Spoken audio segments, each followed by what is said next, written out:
where the length of the poster is 1 meter and the width is 52 centimeters, and I want to know the ratio of the width to the length.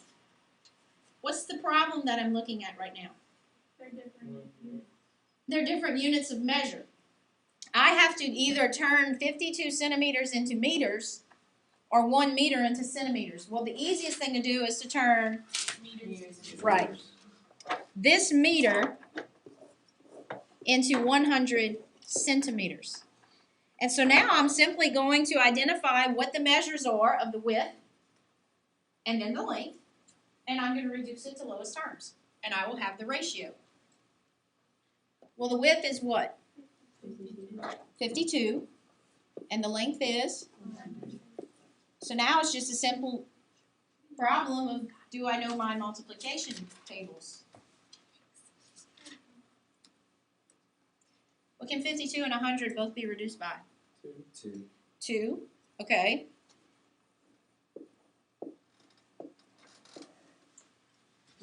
Is that lowest terms? No, because I still have 2 even numbers. Could I reduce by 2 again? From the very beginning, I could have reduced by 4. But in case you don't go far enough, you just keep going. All right? So the ratio of the width to the length is 13 to 25. Notice the order that I stated my numbers. Width comes first, length comes second. It would not have been appropriate to simply put a width of 52 to a length of 1, because that means that it's 52 times longer, or excuse me, wider than it is long, which is really not the case. That's why we can't compare centimeters to meters.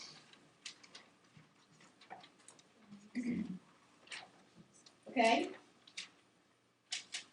Here's something else that we're going to be looking at. You have a triangle.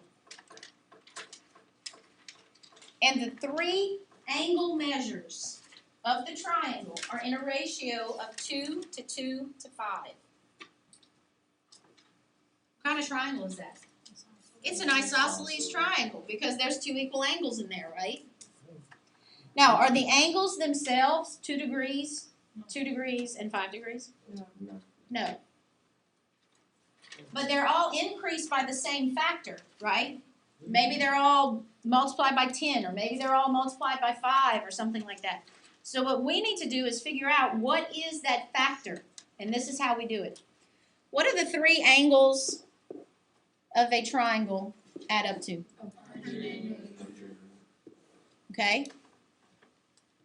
Now we know the first one's not 2 degrees, but we know it's 2 times some number, right? And the second one is also 2 times that same number. And the third one is 5 times that same number. I have too many plus signs here. Okay? Oh, now you just put it together? So now we figure out what that factor is. X is not my answer. I'm looking for the 3 angle measures. But I need to know that factor. X equals 20.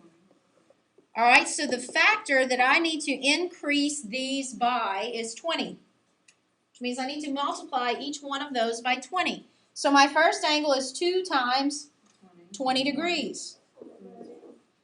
My second angle is 2 times 20 degrees. And my third angle is 5 times 20 degrees.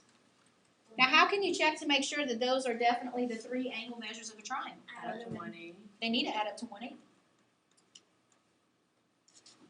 And they do. So anytime you have a ratio like that of a triangle, it has to equal 1. If it's the ratio of something to give you a triangle, they add up to 180. Let's say it's the ratio of 2 supplementary angles. Now you have 2 angles adding up to 180. What is it the ratio of 2 complementary angles? They add up to 90. Together, or do you mean one? No, together they add up to 90. Because complementary angles are 2 angles that add up to 90 degrees. So one individually cannot be 90. Wait, why did you divide it by 9? Okay, well, if we're going to solve this equation, we're going to start by adding like terms here. Oh, okay. That's 9x. That makes so much more sense. I don't know and then divide by 9. Okay, here are 4 completely separate ratios. They are not in simplest form. I want you to take them and reduce them to lowest terms.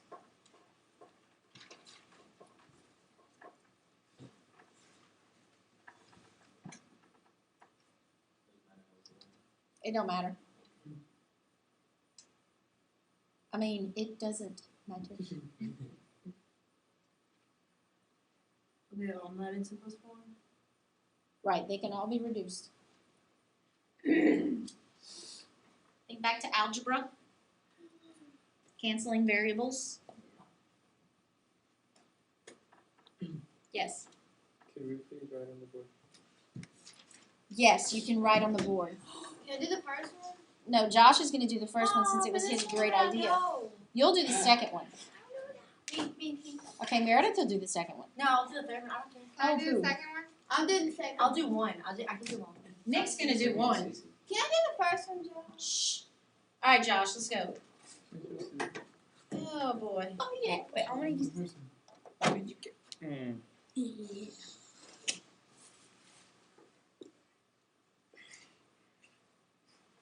Okay. One longer. You okay over there? All right, very good. 3/5. Okay, Josh, do number 2. Do it underneath because we're going to run out of room.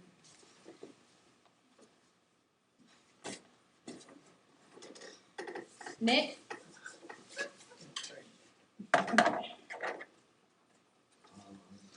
Oh, no, the reject color. What? A reject? No, you're right. I'm sorry. I'm talking to her. He's like, what? I mean, what else could it be? Maybe let's start the round. Can I use the eraser and make the little circle thing with the dot? No, I want to do it. No. I'm recording, guys. Don't forget. Sorry. Okay, very good. We can cancel. Excellent. All right. Away. In. It's very good to have algebra 2 before geometry. And Yeah, I'm starting to see that too. Yeah. All right, let's ask this. Is the ratio of A to B always, sometimes, or never the same as the ratio of B to A? Sometimes. Sometimes is correct. When would it be the same? If they were the same number. If they're the same number, I'll give which it means if it was a 2 to 2. ratio of 1 to 1. We wouldn't say 2 to 2 because that's not simplified. Uh-huh. Ah, then we want more. Okay? Very good. Okay. In the book, on page 243, on the classroom exercises, this is where this problem comes from. We have an office machine that can reduce images to 90% of their original size. So the question that's asked is, how big, or excuse me, what is the ratio of the size of one line on a document of the original size to the copied size? The fact that it's one line on a document doesn't matter. We're looking basically and comparing what was it at original? It was 100% of itself, right? And then what is it as the copy? It's 90%. But how do you express that as a ratio in simplest form?